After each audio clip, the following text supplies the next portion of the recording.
So much for being back with us. Really appreciate it. So when you heard this week, what did you make of it?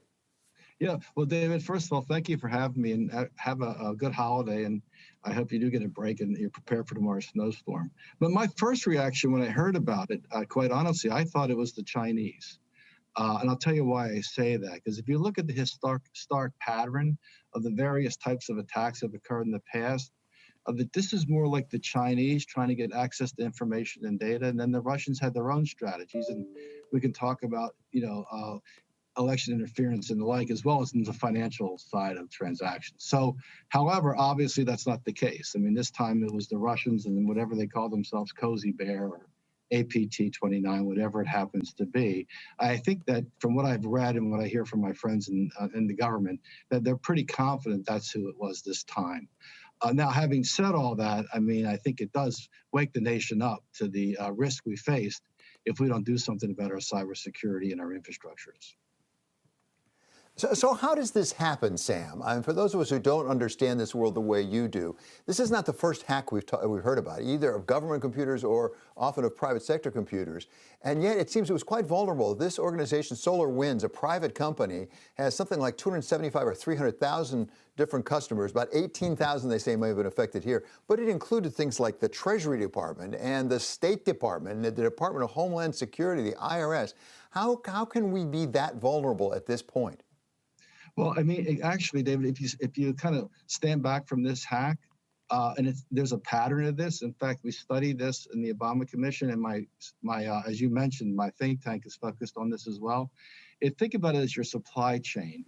In this particular case, SolarWinds is a provider of services, network services, but services to all these various entities. That's the nature of their business. However, they're very innovative. They're very good. They're growing very, very quickly. But perhaps they weren't as thorough as they needed to be as far as securing their particular platform itself. I don't know that, but the suspicion is that they were able to get in, the hackers were able to get in and through what they would call a backdoor or a vulnerability. And then through that vulnerability, they were in there for a long time. And that's where they go undetected, which is the complexity of trying to figure out how this happened and who they are and what the impact is, because they've been kind of invisible. Then all of a sudden something happens where they become apparent.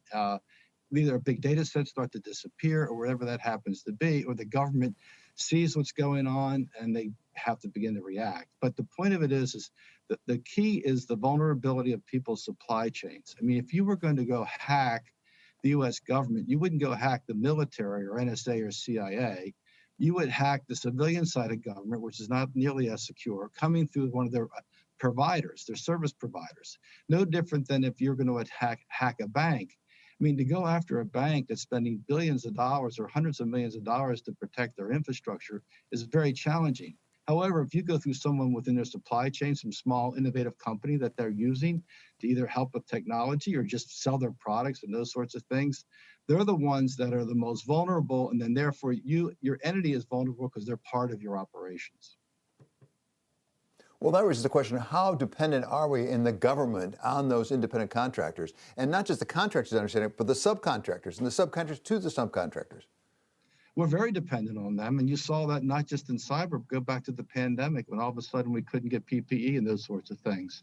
So there's a total dependency on the supply chain and those suppliers within the government. That's not a bad thing, I mean, quite honestly, but what it requires is the government establish standards, just like a company would establish standards, that if you're going to be a provider of services to us, whether that's software, people, whatever it happens to be, you have to comply with these cyber standards. Now, there's a standard that was established called NIST in the Commerce Department that we worked on years ago. That's a very good standard, by the way, to secure the infrastructure, and a lot of the private sector companies are complying with that. What we did in my little think tank with thing called the Cyber Readiness Institute, we felt that people weren't going to focus on these very small businesses. So we created a whole set of tools that we distribute for free. I mean, they're actually for free. We're a nonprofit, so we can do these sorts of things. And we probably have hundreds of thousands of subscribers now, even small spas with 3 or 4 employees, not just companies or government agencies, to give them a basic level of protection when it comes to cyber threats. Now, the point of it, again, is that why are we doing this is because if you're General Motors or ExxonMobil or some large entity, you have all these small little partners involved in your infrastructure, drilling operation, car dealerships, et cetera, et cetera. So you want to be able to protect yourself from their vulnerabilities, not just your own from a cyber perspective. We have President-elect Biden coming to office January 20. Who does he have responsible for this? Or who does the current president, President Trump, have responsible for this? Who does he call up when he hears about something like this?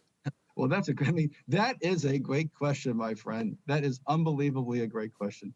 I would say they should start with somebody within the White House staff, but let's talk about it as it is today versus as maybe a point of view as it should be. As it is today, there is an agency called the Cybersecurity and Infrastructure Security Agency. It's part of the Department of Homeland Security that is responsible for these kinds of hacks, for agency protection, pandemics, all sorts of things, but they are the responsible agency that does these things. As you might recall, there's nobody leading that agency at this point in time because they were all fired. So there's no one in the agency at the agency level who is in charge of leading these operations. There's also no one in the White House staff either, by the way, because as it was part of the focus in the National Security Council, the Obama administration, we proposed in the executive order that they elevate it to establish a higher set of priorities. That would be a visible way to create priority within the government, is elevate that person or that individual.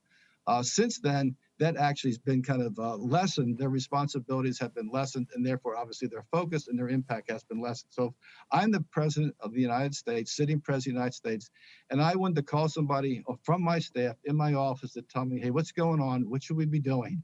There's no one there. Oh. Do we have the people in the United States government somewhere, working somewhere, who have the technical expertise to deal with this? I mean, this is very sophisticated stuff. Certainly, I wouldn't know how to go about dealing with it. But do we have the level of sophistication in the people we have employed in the government? Yes, we do. But it's more in, I'll call it the national security and the defense establishment. They really are excellent skills. If you look at what they refer to as .mil, U.S. government .mil versus .gov, which is the civilian side. They're very, very good at this. They have good infrastructure. They actually do a pretty good job in defending their own infrastructure as well as our country. It's when you get to the civilian side of government, whether it's, you mentioned Treasury, the previous hacks were the Office of Personnel and Management, OPM, IRS, et cetera, they don't have the same level of skill, and their infrastructure is very antiquated. It is well behind current technology and what it needs to be. And that's something that needs to be addressed. But before you address it, I mean, first of all, you need to establish a priority. And we would recommend that the president-elect establish a priority. And the best way, I think, to demonstrate that is you put somebody on your staff who has the knowledge and the capability to convene the government leaders as well as the private sector people, so they have the gravitas to pull that off, to be able to establish not only a responsive and defensive measures like we're in today, but also, I'll call it more a strategy to be protective over the long term. At the same time, you might consider taking, I'm sorry, go ahead. No, I was going to say, you have written that we are at cyber war right now. We just don't seem to recognize it. The problem, though, is going back to the very beginning, how do you conduct a war if you're not sure who actually fired the shot at you? Because even here you say you thought it might be the Chinese, maybe it's the Russians. And that's the challenge, because it's very difficult to know where all these attacks are coming from. I mean, you can talk about in the private sector, the famous one was the Sony attack. And it took a long time to figure out whether it was North Korea or who helped North Korea. Was that really Iran or was it the Chinese? And that takes a long time because of the nature of how you can hide within the internet, let's say, in layman's terms, and then get yourself embedded into the infrastructure. The key to doing that, though, is quite honestly, you need to be protective and also have a mechanism in place to respond. So you have to plan. If you're the government or a company, you have to plan, assuming even though you take all these precautions and maybe you're best of breed, something's going to go wrong, and you have to have a response mechanism in place.